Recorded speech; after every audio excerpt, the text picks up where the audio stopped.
인공지능의 기술이 발전합니다. 그러면서 이제는 진짜와 가짜, 정말 구별하기 어려운 딥페이크 이미지와 영상이 넘쳐나고 있습니다.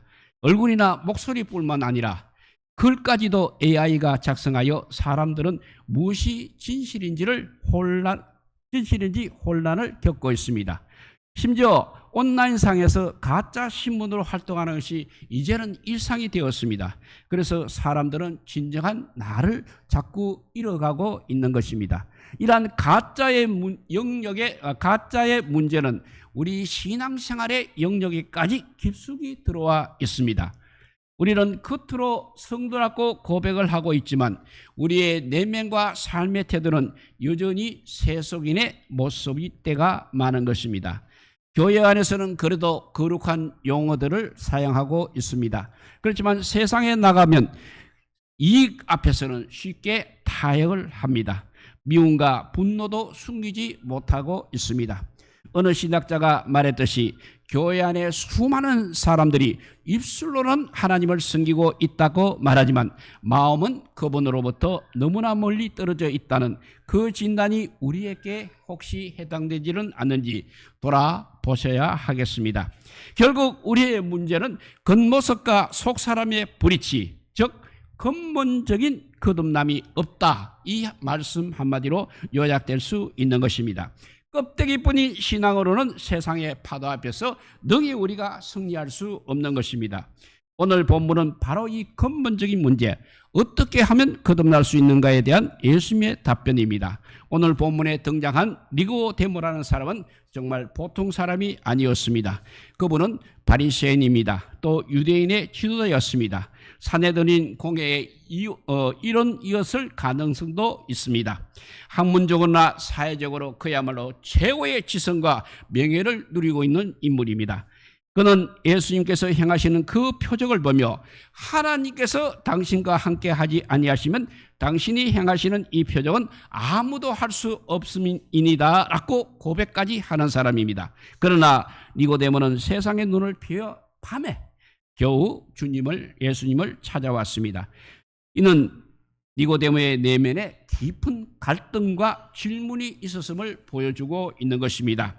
니고데모는 종교적인 지위나 인간적인 노력으로는 도저히 채울 수 없는 어떤 영적인 갈망을 마음속 깊이 느끼고 있었던 것입니다.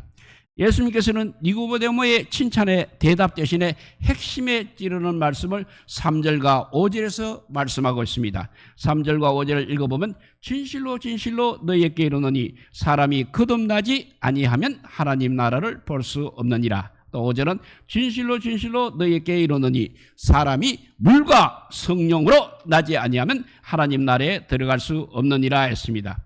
바로 오늘 말씀의 핵심 단어가 바로 여기에 있는 거듭남인 것입니다. 헬라어 원문에서 거듭남으로 번역된 단어는 단순히 태어나다, 다시 태어나다라는 뜻 외에 위로부터라는, 즉 하나님께로부터 난다는 의미까지 담고 있습니다. 거듭남은 우리의 도덕적 노력이나 종교적 수준을 넘어서 하나님으로부터 오는 새로운 생명의 탄생인 것입니다. 이 말씀은 우리에게 두 가지를 선언하고 있습니다. 첫째, 거듭남은 선택이 아니라 필수인 것입니다. 두 번째, 거듭남은 우리의 능력 밖의 일이라는 것입니다. 우리가 오늘 이 말씀을 통해서 거듭남의 비밀을 깨닫고 우리의 영적 상태를 점검하며 진정한 하나님의 자녀로서의 기적적인 삶의 능력으로 충만해지기를 축원합니다. 이제 그러면 거듭남의 세 가지 비밀을 살펴보고자 합니다. 거듭남의 첫째 비밀은 거듭남은 육의 변화가 아닙니다. 영의 창조적 재탄생인 것입니다.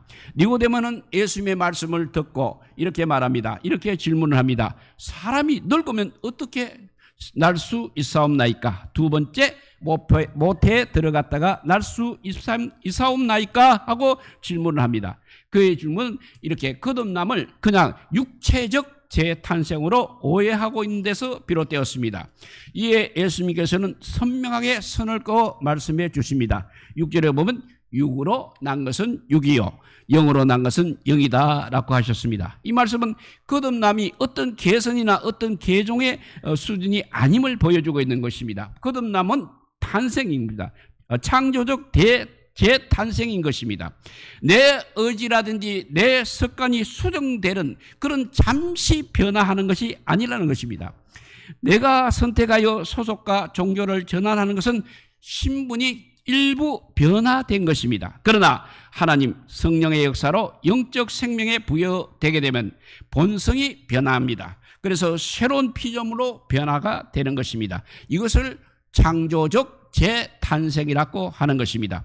거듭남은 바로 하나님의 씨를 받아 하나님의 본성, 하나님의 DNA를 소유하게 되는 것입니다. 마치 개가 짖고 있는 것이 누가 가르쳐 주서가 아니라 개들의 본성인 것처럼 거듭난 사람은 죄를 짓지 않을 수 있는 하나님의 자녀다운 본성을 받게 된다는 것입니다. 이런 내야가 있습니다. 빌리 루트라는 목사님 이야기인데 그분의 목사님의 아버지는 1930년대 대공황 시기에 알코올 중독과 도박에 빠져서 가정을 버리고 도둑질같이 일삼았던 소위 인생의 밑바닥까지 내려갔던 사람이었습니다. 그래서 수없이 감옥을 드나들었습니다. 결국은 자살을 시도할 정도로 절망적이었습니다. 그 어머니의 간절한 눈물과 애원 끝에 마지못해 교회에 나가게 된 어느 날 그 아버지는 말씀을 듣는 중에 성령님의 강력한 역사로 말미암아서 순간적으로 거듭나는 사건이 일어났습니다. 그래서 그분은 단지 술과 도박을 끊는 이런 도덕적인 개선만 한 것이 아니었습니다. 초등학교 2학년 한계의 무학이었지만 성경을 509주를 암송하였습니다. 매일 유치장과 교도소와 병원을 찾아다니며 전도자의 삶을 살았습니다. 그야말로 쓰레기 인간이라 불리었던 사람이 남은 일생을 하나님께 바치는 새로운 피조물로 완전한 변화가 된 것입니다. 그래서 그의 아들 뉴토 목사님은 이렇게 해고합니다. 오직 기적입니다. 성경을 받을 때 이런 능력이 주어졌다고 하는 그 말밖에는 설명할 게 없습니다 라고 했습니다. 거듭남은 바로 인간의 노력으로 그냥 덧칠하는 것이 아니라는 것입니다. 하나님께서 영적으로 새 생명을 창조하시는 것이 거듭남의 첫 번째 비밀이 되겠습니다. 그리고 두 번째 비밀은 거듭남은 물과 성령을 통해서만 가능한 것입니다. 니고데모의 두 번째 질문은 예수님의 거듭남의 구체적인 방법을 제시하고 있습니다. 5절을 보면 진실로 진실로 너에게 이르노니 사람이 물과 성령으로 나지 않으면 하나님 나라에 들어갈 수 없느니라 하였습니다. 여기서 물과 성령으로 난다는 말씀은 무엇을 의미하고 있습니까? 첫째, 성경에서 물은 여러 의미로 쓰이고는 있지만 이 문맥에서는 두 가지로 해석할 수 있습니다. 첫째, 세례 요한의 물세례입니다. 세례 요한의 물세례는 바로 회개를 촉구하는 상징적인 의식인 것입니다. 두 번째,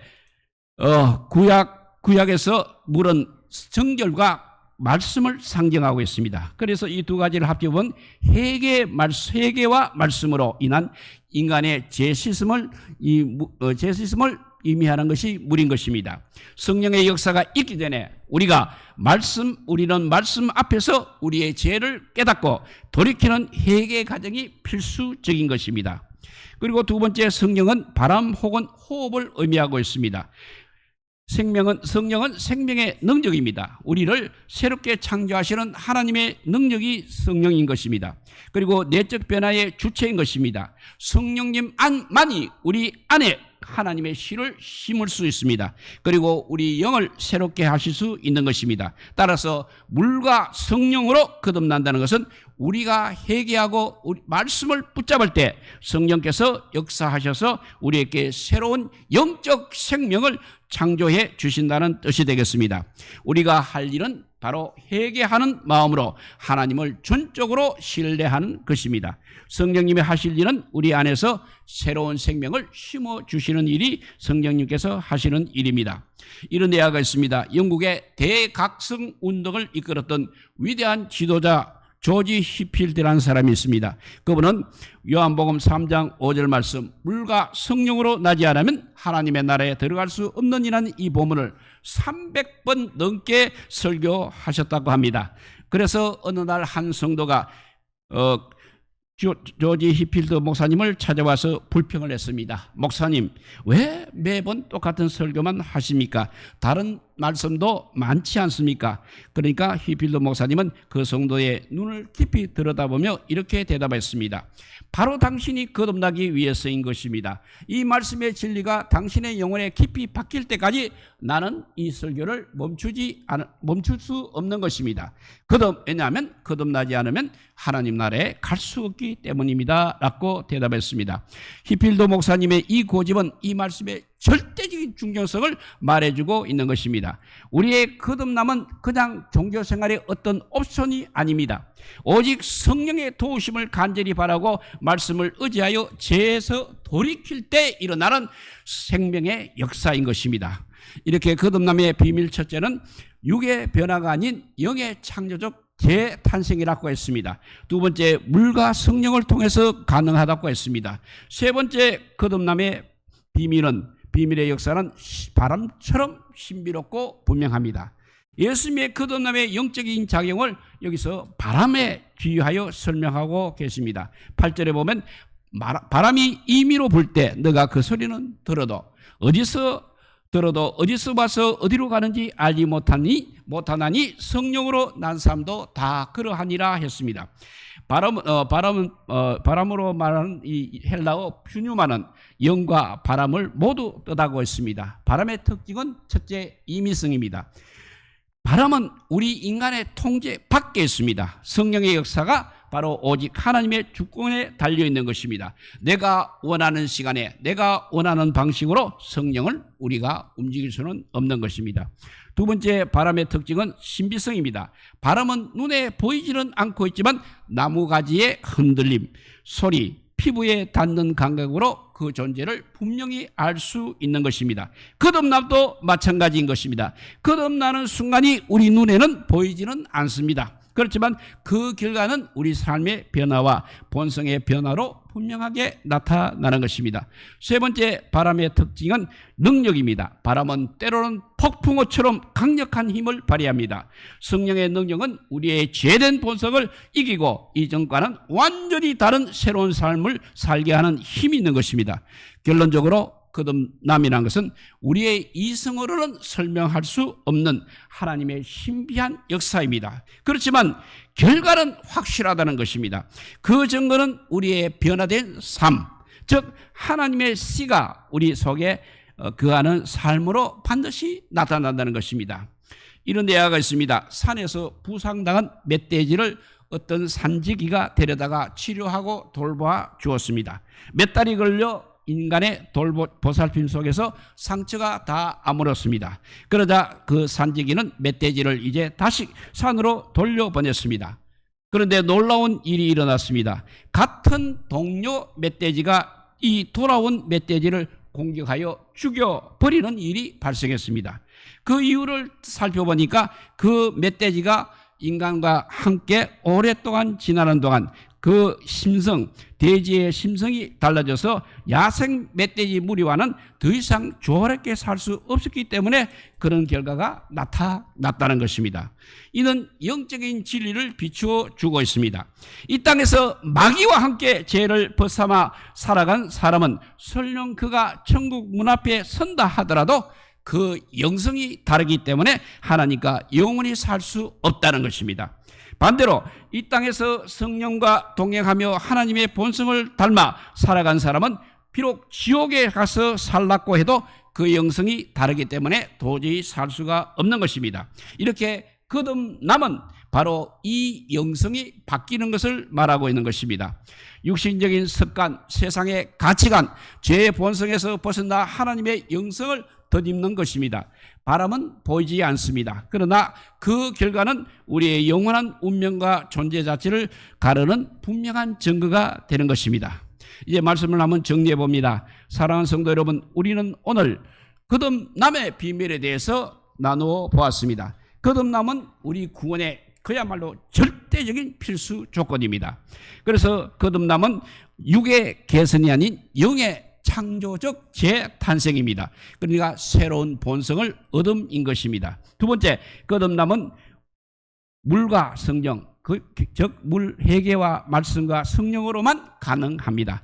하나님의 주권과 우리의 전적인 신뢰의 만남이 되겠습니다. 세 번째, 거듭남의 역사는 신비롭습니다. 그러나 그 결과는 변화된 삶으로 분명히 드러난다는 것입니다. 날마다 새롭게 되는 결단으로 우리 삶에 적용하시기 바랍니다. 이 시간 우리는 니고데모처럼 밤에 예수님을 간절히 찾아온 그 마음으로 우리 자신을 돌아보아야 하겠습니다.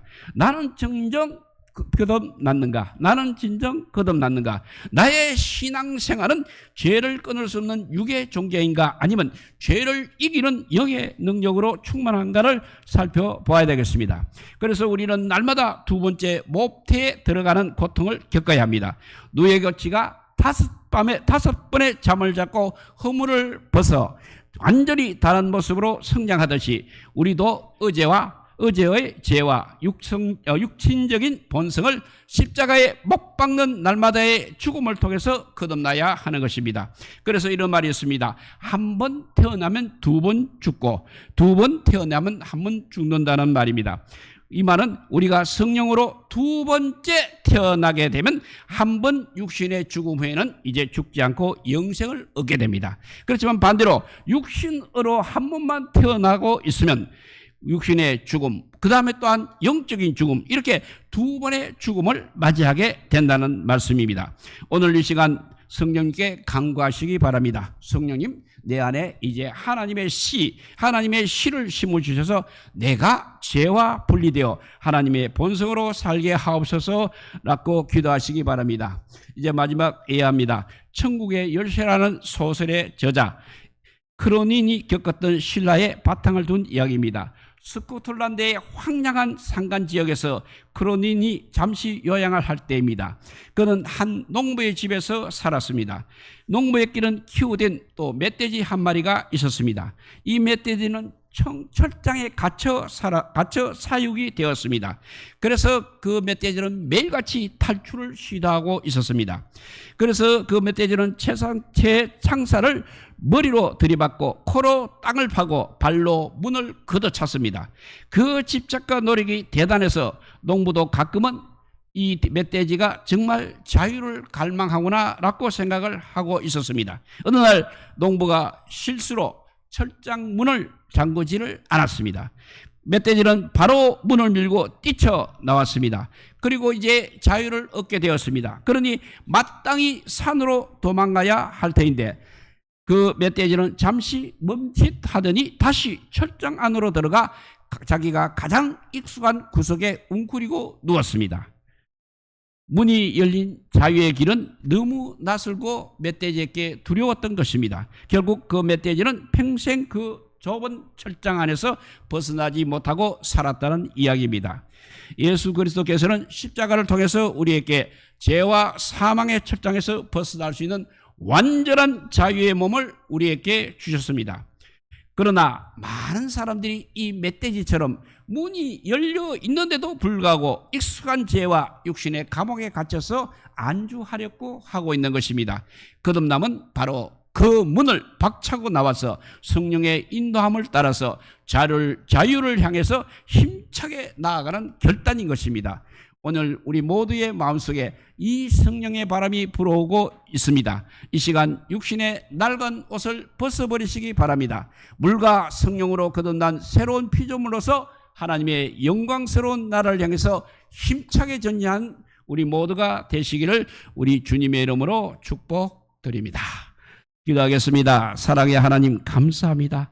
우리가 영으로 거듭나야만 아버지요 육신의 한 번 죽음만 있고 영원한 세계를 맛볼 수 있는데 우리는 지금 반대의 길을 걸어가고 있는 사람이 너무나 많습니다. 말로는 아버지요 믿는다고 하지만 실제적으로는 아버지요 세상과 더불어 살아가고 있는 어리석은 우리들의 자신의 모습을 보게 됩니다. 이제 아버지요 2026년에는 정말 성령의 거듭남이 우리 모두에게 있게 하여 주셔서 정말 하나님께서 우리를 재창조하여 주시고 하나님의 씨가 우리 마음속에 굳게 박혀서 도저히 하나님과 더불어 살아가지 않고서는 살 수 없는 그런 믿음의 사람들이 되게 하여 주시기를 간절히 빌고 원하올 때 이 모든 말씀 아무 공도 없으나 우리 구주 예수 그리스도 이름으로 기도드리옵나이다. 아멘.